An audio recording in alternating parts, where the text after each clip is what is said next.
ಮಾಲೂರು ದಲಿತ ಸಂಘರ್ಷ ಸಮಿತಿ ಮಾಲೂರು ತಾಲೂಕು ಶಾಖೆ ವತಿಯಿಂದ 208ನೇ ಭೀಮಾ ಕೊರೆಗಾಂವ್ ವಿಜಯೋತ್ಸವ ಆಚರಿಸಲಾಯಿತು. ಜನವರಿ 1 ಮಾಲೂರು ನಗರದ ಅಂಬೇಡ್ಕರ್ ಉದ್ಯಾನವನದಲ್ಲಿ ರಾಜ್ಯಮಟ್ಟದ ಹೋರಾಟದ ಕ್ರಾಂತಿ ಗೀತೆಗಳ ಸ್ಪರ್ಧೆ ನಡೆಯಿತು. ಮೊದಲಿಗೆ ಬಾಬಾ ಸಾಹೇಬ್ ಅಂಬೇಡ್ಕರ್ ಪ್ರತಿಮೆಗೆ ಪುಷ್ಪಾರ್ಚನೆ ಮಾಡುವ ಮೂಲಕ ಹಾಗೂ ಕೇಕ್ ಕತ್ತರಿಸುವ ಮೂಲಕ ಕಾರ್ಯಕ್ರಮಕ್ಕೆ ಚಾಲನೆ ನೀಡಲಾಯಿತು. ದಾಸಂಸ ಸಂಚಾಲಕ ಎಸ್.ಎಂ. ವೆಂಕಟೇಶ್ ಮಾತನಾಡಿ, ಕೊರೆಗಾಂವ್ ಯುದ್ಧದ ಇತಿಹಾಸವನ್ನು ಜಗತ್ತಿಗೆ ಪರಿಚಯಿಸಿದ ಕೀರ್ತಿ ಡಾಕ್ಟರ್ ಬಿ.ಆರ್. ಅಂಬೇಡ್ಕರ್ ಅವರಿಗೆ ಸಲ್ಲುತ್ತದೆ ಎಂದರು. ಮಾಲೂರು ಶಾಸಕ ಕೆ.ವೈ. ನಂಜೇಗೌಡ ಮಾತನಾಡಿ, ಸಾಮಾಜಿಕ ನ್ಯಾಯಕ್ಕಾಗಿ ಇನ್ನೂ ಬಲಿಷ್ಠ ಹೋರಾಟ ಅಗತ್ಯವಿದೆ ಎಂದರು. ಸ್ಪರ್ಧೆಯಲ್ಲಿ ಒಟ್ಟು 8 ತಂಡಗಳು ಭಾಗವಹಿಸಿ ಹೋರಾಟದ ಕ್ರಾಂತಿ ಗೀತೆಗಳನ್ನು ಹಾಡಿದರು. ಮೊದಲ ಬಹುಮಾನವನ್ನು ದೊಡ್ಡಮಲ್ಲೆ ತಲೆಮಾರು ತಂಡ 50,000 ರೂಪಾಯಿ ನಗದು ಮತ್ತು ಟ್ರೋಫಿ ಪಡೆದಿತ್ತು. ಎರಡನೇ ಬಹುಮಾನವನ್ನು ಬಂಗಾರಪೇಟೆ ಯಲ್ಲಪ್ಪ ಕಲಾ ತಂಡ 30,000 ರೂಪಾಯಿ ನಗದು ಪಡೆದಿತ್ತು. ಮೂರನೇ ಬಹುಮಾನವನ್ನು ಮಾಲೂರು ಸೊಣ್ಣೂರು ಗೋವಿಂದ ತಂಡ 20,000 ರೂಪಾಯಿ ನಗದು ಪಡೆದಿತ್ತು. ವಿಜೇತ ತಂಡಗಳನ್ನು ಸಂಘಟನೆಯ ಮುಖಂಡರು ಹಾಗೂ ಗಣ್ಯರು ಗೌರವಿಸಿದರು. ಪುಷ್ಪ ಎಸ್.ಬಿ. ಮಾಲೂರು. ಕ್ಷಣ ಕ್ಷಣದ ಸುದ್ದಿಗಾಗಿ ವೀಕ್ಷಿಸಿ ರಾಷ್ಟ್ರಧ್ವನಿ ನ್ಯೂಸ್ ಕನ್ನಡ. ಎಲ್ಲ ಕೂಡ ಅವಕಾಶ ನೋಡಿ. ಇಲ್ಲಿ ಮುಳ್ಳಿ ಅವನೇ ಒಂದ್ಸರಿ ಕಾಂಗ್ರೆಸ್ ಅಲ್ಲಿ ಮೆಂಬರ್ ಆಗ್ಬಿಟ್ಟ, ಒಂದ್ಸರಿ ಇಂಡಿಪೆಂಡೆಂಟ್ ಅಲ್ಲಿ ಮೆಂಬರ್ ಆಗ್ಬಿಟ್ಟ, ಮತ್ತೆ ಅಧ್ಯಕ್ಷ ಕೂಡ ಆಗ್ಬಿಟ್ಟ. ಇಂಥವೆಲ್ಲ ಅವಕಾಶ ತಗೊಂಡಾಗ ವಿಶೇಷವಾಗಿ ನಮ್ಮ ಮಾಲೂರು ತಾಲೂಕಲ್ಲಿ ನಿಜವಾಗ್ಲೂ ಹೋರಾಟಗಾರರವರೇ. ಆ ಹೋರಾಟಗಾರರು ಕೂಡ ಅನ್ಯಾಯ ಆಗಿದ್ದ ಜಾಗದಲ್ಲಿ ತಕ್ಷಣ ಎಲ್ಲ ಒಂದಾಗಿ ಹೋರಾಟ ಮಾಡೋದು ನಾನು ಕಾಣ್ತಾ ಇದ್ದೀನಿ. ಅದಕ್ಕೆ ಎಲ್ಲ ರೀತಿಯಲ್ಲೂ ಕೂಡ ನಾನು ಕೂಡ ನಿಮ್ಮ ಜೊತೆಲಿ ಇರ್ತೀನಿ ಅಂತೇಳಿ ವಿಶೇಷವಾಗಿ ಈ ಕಾರ್ಯಕ್ರಮದಲ್ಲಿ ಭಾಗವಹಿಸೋಕ್ಕೆ ನನಗೆ ಅವಕಾಶ ಮಾಡಿಕೊಟ್ಟಿದ್ದಕ್ಕೆ ನಮ್ಮ ನೆಚ್ಚಿನ ಜನಪ್ರಿಯ ಶಾಸಕರು ಮತ್ತು ಎಲ್ಲ ಮುಖಂಡರಿಗೂ ನಮಿಸುತ್ತಾ, ಬಂಧುಗಳೇ, ಈ ಯುದ್ಧದ ಬಗ್ಗೆ ಹಲವಾರು ಇತ್ತೀಚೆಗೆ ಒಂದು ಚರ್ಚೆ ಆಗ್ತಾ ಇದೆ. ಇವತ್ತು ಜನವರಿ 1 ದಲಿತರ ದಿನ, ದಲಿತರ ವಿಜಯೋತ್ಸವ ದಿನ ಅಂತ ಇತ್ತೀಚೆಗೆ ಹೆಚ್ಚು ಜನಪ್ರಿಯ ಆಗ್ತಾ ಇದೆ.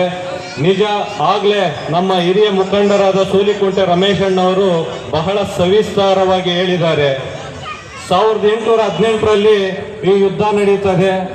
ಈ ಯುದ್ಧ ಮರಾಠರ ಪೇಶ್ವೆ ಬ್ರಾಹ್ಮಣರಿಗೂ ಮತ್ತು ಈ ಮೊಹರ್ ಸೈನಿಕರಿಗೂ ನಡೀತದೆ. ಸಂಕ್ಷಿಪ್ತವಾಗಿ ಮೊಹರ್ ಏನು ಶಿವಾಜಿ ಮಹಾರಾಜರು ಅಲ್ಲಿನ ಅಸ್ಪೃಶ್ಯರಿಗೆ ಸ್ವಾತಂತ್ರ್ಯ ನೀಡಿರ್ತಾರೆ. ತದನಂತರ 2ನೇ ಬಾಜಿರಾಯರವರು ಮನುವಾದ ಸಂಸ್ಕೃತಿಯನ್ನು ಏರ್ತಾರೆ. ಯಾವ ರೀತಿ ಅಂದರೆ ಅವರಿಗೆ ಸ್ವಾತಂತ್ರ್ಯ, ಸಮಾನತೆ, ಶಿಕ್ಷಣದ ಹಕ್ಕು ಯಾವುದೂ ಕೊಡೋದಿಲ್ಲ. ಆ ಒಂದು ಕಾಲಘಟ್ಟದಲ್ಲಿ ದಲಿತರಿಗೆ ತುಂಬ ಹೀನಾಯ ಪರಿಸ್ಥಿತಿ ಇರುತ್ತೆ. ಮಠ ಮಧ್ಯಾಹ್ನ ಹೋಗ್ಬೇಕಾಗಿರುತ್ತೆ. ಆ ಹೋಗುವಂಥ ಸಂದರ್ಭದಲ್ಲಿ ಕತ್ತಿಗೆ ಒಂದು ಮಡಿಕೆಯನ್ನು ಕಟ್ಕೋಬೇಕಾಗ್ತದೆ, ಹಿಂದೆ ಒಂದು ಪರಕೆಯನ್ನು ಕಟ್ಕೋಬೇಕಾಗುತ್ತೆ. ಮತ್ತು ಅನಿಷ್ಟ ಪದ್ಧತಿಗಳು, ದೇವದಾಸಿ ಪದ್ಧತಿ, ಒಂದು ಹೆಣ್ಣನ್ನು ದೇವರಿಗೆ ನೈವೇದ್ಯ ರೀತಿ ಕೊಡಬೇಕಾಗಿರುತ್ತೆ. ಇಂಥ ಹಲವಾರು ಒಂದು ಅಪಹಾಸ್ಯ, ಒಂದು ಹೆಣ್ಣಿಗೆ ಕೀಳಿರಿಮೆ ಆಗಿ ಅಂತ ಒಂದು ಸಂದರ್ಭದಲ್ಲಿ ಸಿದ್ಧನಾಥ ಅಂತ ಒಂದು ಮೊಹರ್ ಸೈನ್ಯದ ನಾಯಕ ಅವರ 2ನೇ ಬಾಜಿರಾಯ್ ಅವರನ್ನು ಹೋಗಿ ಭೇಟಿ ಮಾಡ್ತಾರೆ.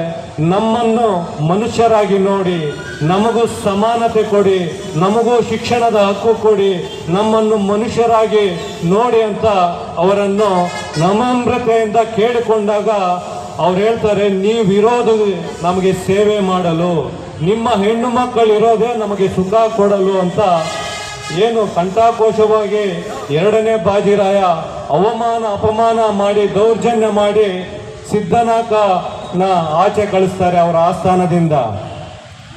ಇದರಲ್ಲಿ ಕ್ರೌರ್ಯತೆಯನ್ನು ಮೆರೆದಿರ್ತಾರೆ ನಮ್ಮ ಸಿದ್ಧನಾಥ ಮೊಹರ್ ಸೈನಿಕರು. ಬಂಧುಗಳೇ, ಈ ಅವಕಾಶವನ್ನು ಆಗುತ್ತಾನೆ ಬ್ರಿಟಿಷ್ ಈಸ್ಟ್ ಇಂಡಿಯಾ ಕಂಪನಿ ಆಳ್ವಿಕೆಗೆ ಬಂದಿರುತ್ತೆ. ಅವರು ಇದನ್ನು ಎನ್ಕ್ಯಾಚ್ ಮಾಡಿಕೊಂಡು ನಮ್ಮನ್ನು ಏನು ಮೊಹರ್ ಸೈನಿಕರನ್ನು ಅವರು ಭೇಟಿ ಮಾಡಿ ಅವರಿಗೆ ಯುದ್ಧದ ತರಬೇತಿಯನ್ನು ಕೊಟ್ಟು ಈ ಕಾಲಾವಕಾಶಕ್ಕೆ ಅವರು ತಕ್ಕಂಗೆ 500 ಮೊಹರ್ ಸೈನಿಕರು 28,000 ಪೇಶ್ವೆ ಬ್ರಾಹ್ಮಣರ ವಿರುದ್ಧ ಏನು ಹೋರಾಟ, ಒಂದು ಯುದ್ಧದ ಹೋರಾಟ ಮಾಡಲು ಮುಂಚೂಣಿಯಲ್ಲಿ ಬಂದು ಬ್ರಿಟಿಷರ ಒಂದು ಸಹಕಾರದಿಂದ ಯಾಕೆ ಈ ಯುದ್ಧ ಆಗುತ್ತೆ ಅಂದರೆ ನಮಗೆ ಸಮಾನತೆಗೆ, ನಮಗೆ ಶಿಕ್ಷಣಕ್ಕೆ, ನಮಗೆ ಸ್ವಾತಂತ್ರ್ಯಕ್ಕೆ, ನಮ್ಮನ್ನು ಮನುಷ್ಯರಾಗಿ ನೋಡಲು ಈ ಒಂದು ಯುದ್ಧ ನಡೀತದೆ. 1927ರಲ್ಲಿ ಡಾಕ್ಟರ್ BR